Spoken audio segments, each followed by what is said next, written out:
Good morning mga palangga!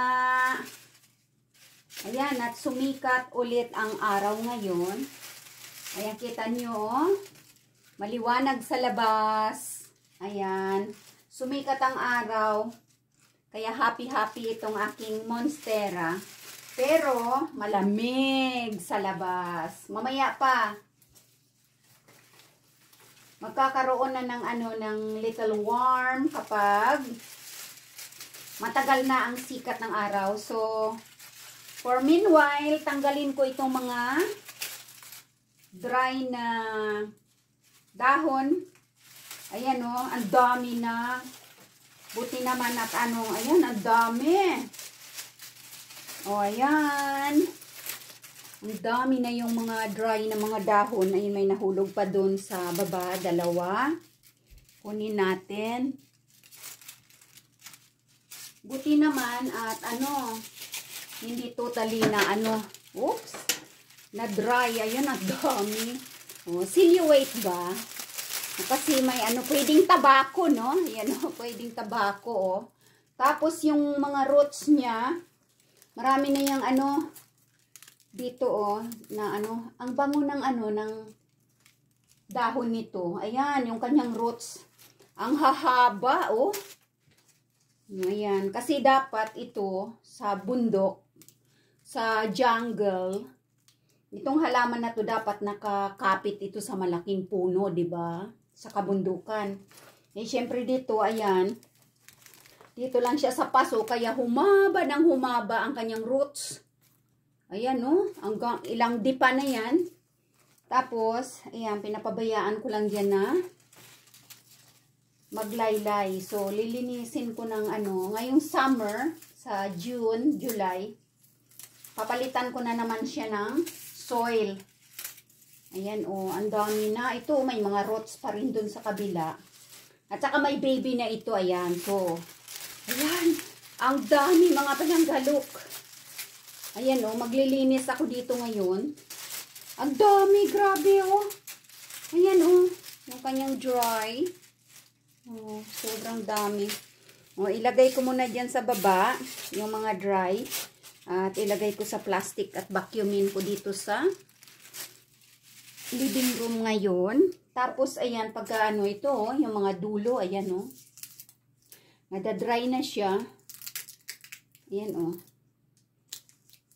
Tapos, ini-sprayhan ko ng water. Saka dinidiligan.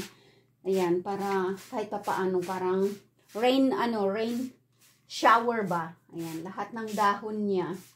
Pati yung kanyang mga puno-puno doon. Saka pag winter, konti lang yung itutubig. Ito may yellow na naman na parating, oh. So hindi ko muna siya tatanggalin. Hayaan ko lang siya na kusang mahulog na naman diyan. Ayan. So isprayhan ko pati may yung baby niya dito sa taas.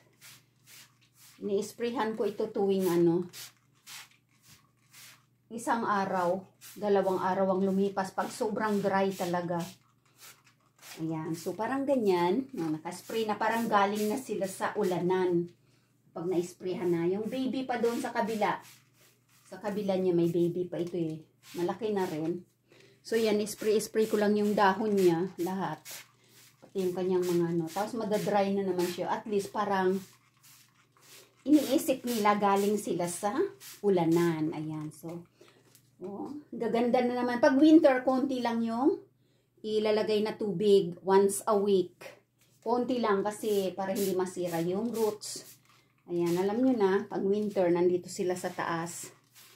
Tapos sa pag warm na sa labas, sa Mayo, ilalabas ko sila. Ayan. Tapos yung aking mga ibang tanim nandoon, ang cactus, lahat nga namatay. Bali yung natira na lang yung isang malaki. Tsaka lahat ng succulents, na dry lahat. Kasi hindi mo rin pwedeng tubigan ng tubigan kasi ang mga cactus at succulents sa disyerto yan nakatira. So ayan, no, parang nagaling na sila sa tubigan. Ayan, so ilagay natin ang camera doon. At ipasisilip ko yung mga iba pang tanim na nakasurvive.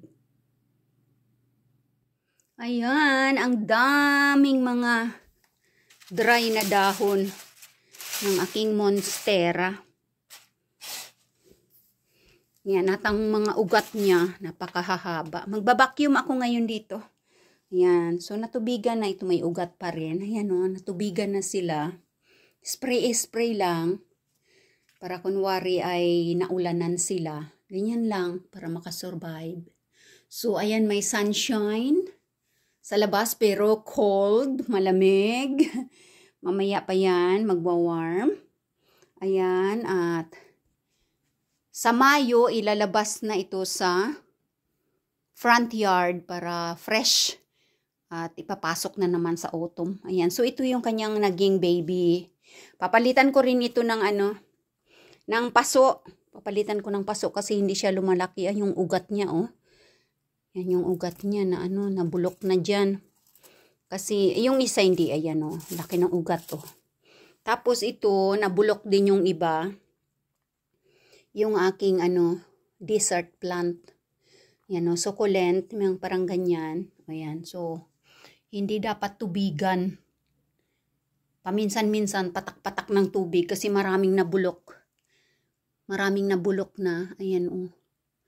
Kawawa naman. Kasi very dry kapag winter. Very, very dry dito sa loob. Lahat ng aking ibang mga indoor na mga tanim na ganda matay lahat na dry. Kahit may pa kami, may smokers pa kami para mag-humid. Wala, hindi umubra.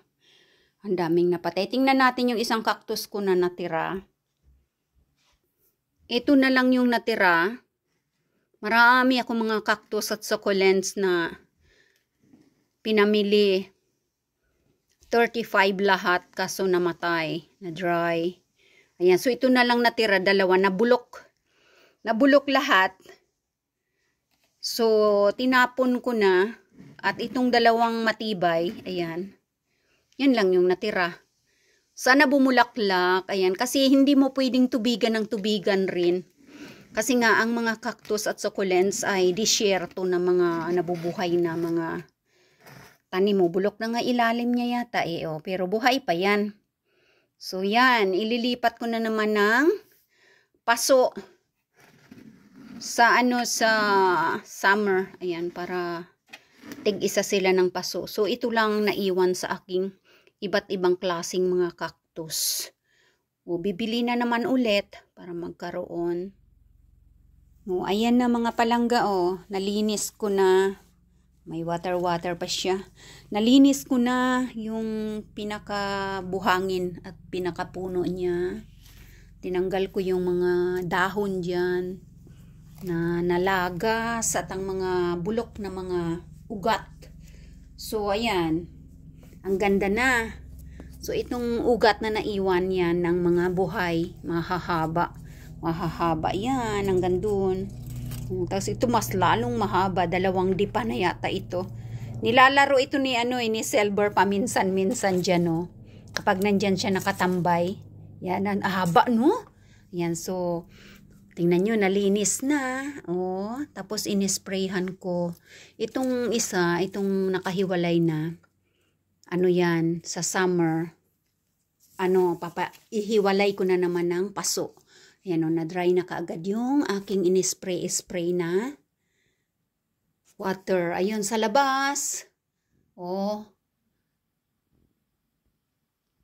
Nakikita nyo mga palangga, may sunshine pero malamig yan dyan sa labas.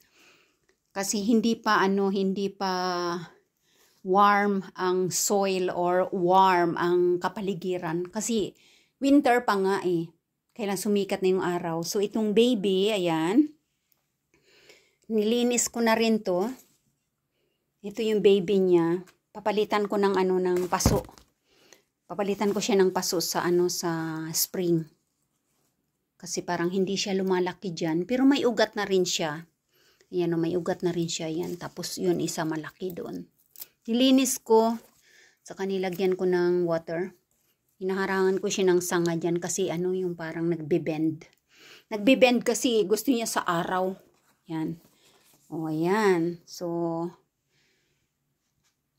ito nilinis ko na rin. Pero hindi ko na siya inisprehan kasi maraming nabulok. Dito, sa kakatubig-tubig ko nga dyan, nabulok dyan 3. Tinanggal ko na at tinapon na. Ayun o, nabulok rin o. Ayan. Dry ba? O. Tapos pag kumawa naman. Ayan, dry. Pag tubigan mo naman ng tubigan, mamamatay lalo sila kasi mabubulok. Ayan, pero at least saka-survive. O, tapos itong money tree ko. Money tree yan rahapo. Ang daming na-dry. Ayan, dapat linisin ko rin pala ito. Ayan, na-dry, mamaya.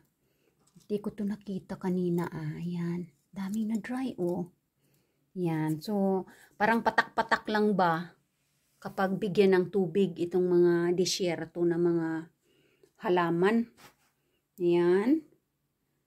So, hanggang dito na lang ang aking video. Malinis na. Ayan, happy na. At may sunshine nga sa labas pero malamig. Ayan, so thank you so much everyone for watching. Ayan, ito ginupit ko kanina yung dry na dulo. Ito, may dry rin siya.